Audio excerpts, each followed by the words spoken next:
யோகிராம் சுரத்குமார் ஜெயகுரு ராயா. குழந்தைகளே, இன்னைக்கு பகவான் அம்மா காலையில் எழுந்ததும் சொன்னீங்களா? ரொம்ப சந்தோஷம். நீங்கள் எல்லாம் கதைகள் கேட்குறீங்க பார்த்தேனா. எல்லாரும் நிறைய பேர் கதைகள் கேட்டுட்ருக்கீங்க, சப்ஸ்கிரைபும் பண்ணியிருக்கீங்க.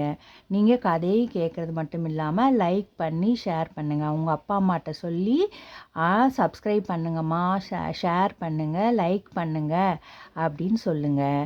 நீங்கள் பள்ளி பாடங்கள், வீட்டு பாடங்கள் எல்லாம் முடிச்சுட்டு மெதுவாக நீங்கள் பகவானுடைய கதைகளை கேட்கலாம். அமைதியாக உட்காந்து இந்த கதைகளை கேளுங்க. பகவானுடைய அருள் உங்களுக்கு கிடைக்கும். ரொம்ப நல்ல கதைகள் இதெல்லாம். நீங்கள் லைக் பண்ணி ஷேர் பண்ணி சப்ஸ்கிரைப் பண்ணுங்கள்.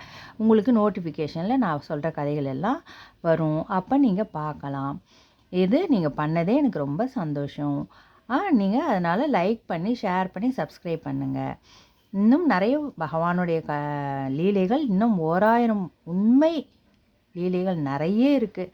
நீங்கள் சொன்னீங்கன்னா நான் தினமும் நிறைய கதைகள் சொல்லுவேன். நீங்கள் உங்கள் வேலைகள் எல்லாம் முடிச்சுட்டு வகுப்பு பாடங்கள்லாம் முடிச்சுட்டு கூட மெதுவாக தினம் ஒரு கதை நீங்கள் கேட்கலாம். இன்றைக்கி கதை சொல்லட்டுமா? இன்றைக்கி கதையின் தலைப்பு விவேகானந்தன் அழைக்கிறேன். மழலை செல்வங்களே, யோகிராம் தாத்தா நம் பாரத நாட்டை பற்றி குறிப்பிடும் பொழுது என்ன சொல்லுவார் தெரியுமா? பாரத நாடு மகான்களின் லீலா பூமி என்பார்.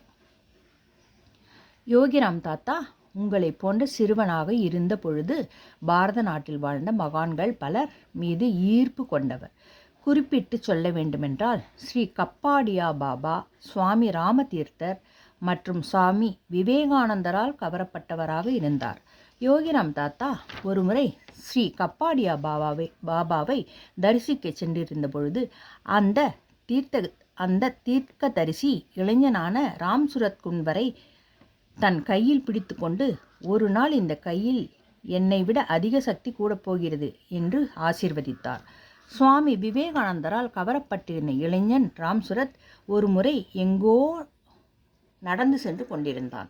அப்பொழுது ஒரு தெய்வீக குரல் அசரீரியாக வானிலிருந்து ஒலித்தது. அது விவேகானந்தன், உன்னை அழைக்கிறேன். நீ இப்போது செய்து வரும் வேலை உன் வேலை அன்று என்று கூறியது. திடுக்கிட்டு ராம்சுரத் சுற்றும் முற்றும் பார்த்து யாரும் காணாது போகவே அதை தன் பிரம்மை என்று நினைத்து விட்டான். ஆனால் மறுபடியும் அந்த கம்பீரமான தெய்வீகமான குரல் ஒலித்தது. அப்போது சந்தேகமின்றி அது சுவாமி விவேகானந்தரின் அழைப்பே என்று உணர்ந்தான் ராம்சுரத். அதற்கு பிறகு தன்னை இன்னும் தீவிரமாய் ஆன்மீக சாதனையில் ஈடுபடுத்தி கொண்டான். சுவாமி ராமதீர்த்தர் மற்றும் சுவாமி விவேகானந்தர் பற்றி யோகிராம் தாத்தா என்ன சொல்லுவார் தெரியுமா? இந்த மகான்கள் இருவரும் பாரதத்தின் ரத்தினங்கள்.